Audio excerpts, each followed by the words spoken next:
దాని తర్వాత వాళ్ళే కాకుండా మరి ప్రబలిక ఆత్మహత్య జరగద్దు అనుకున్నాం. కానీ ఈ జీవో 46 ఆలస్యం చేయడం వల్ల, రద్దు చేయడం ఆలస్యం చేయడం వల్ల ఈరోజు మరొక హరిప్రసాద్ చనిపోయాడు. మొన్న దేవార్జున్ చచ్చిపోయి 127 మార్కులు వచ్చినాయి ఈ అబ్బాయికి.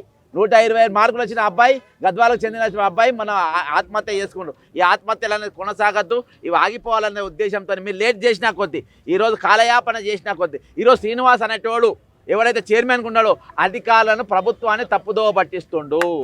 ఆయన వల్లనే ఈరోజు ఆలస్యం జరుగుతూ ఉంది. ఆ రోజు ఆయన తప్పిదాల వల్లనే ఈరోజు 5 ఈవెంట్స్ ఏవైతే ఉండేనో, ఆంధ్రాకు ఏమో 5 ఈవెంట్స్లలో 3 ఈవెంట్స్ వస్తే చాలు, ఇక్కడ మాత్రం 5 ఈవెంట్స్ రావద్దు అంటారు. అది కూడా పైరాలతో వీళ్ళు ఎవరు రావాలన్నా వాళ్ళు వచ్చేటట్టుగా నౌకలు వచ్చేటట్టుగా చేసుకుంటారు. ఇదివరకు కానిస్టేబుల్ సెలక్షన్ ఆ విధంగా ఆయన చేసిండు. కాబట్టి అటువంటి వ్యక్తి యొక్క మీరు సలహాలు తీసుకోవద్దు. ఈరోజు డీజీపీ గారు కానీ అధికారులు కానీ 46 జీవో గురించి ఈరోజు శ్రీధర్ బాబు గారికి, కోమరెడ్డి వెంకరెడ్డి గారికి, ముఖ్యమంత్రి గారికి, సీతక్క గారికి అందరూ కూడా పూర్తిగా స్పష్టంగా తెలుసు.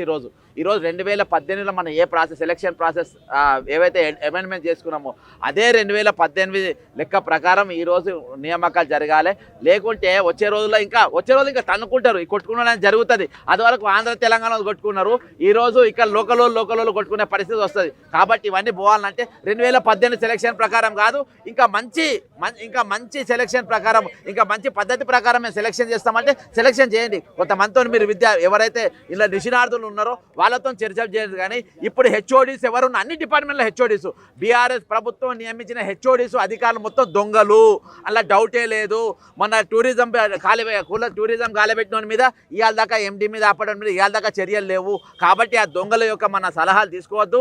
ప్రభుత్వం ఈరోజు కాంగ్రెస్ పార్టీ ఐడియాలజీతోని ఈరోజు దోపిడీ గురే వర్గంగా ఆ రోజు మేము వీళ్ళకి మద్దతు ఇచ్చినాము. ఈరోజు కూడా ఆ మద్దతు మేము కొనసాగించిన బాధ్యత నా పైన ఉంది. కాబట్టి నేను ఇది 46 జీవోకు పూర్తి మద్దతు తెలుపుతున్నా.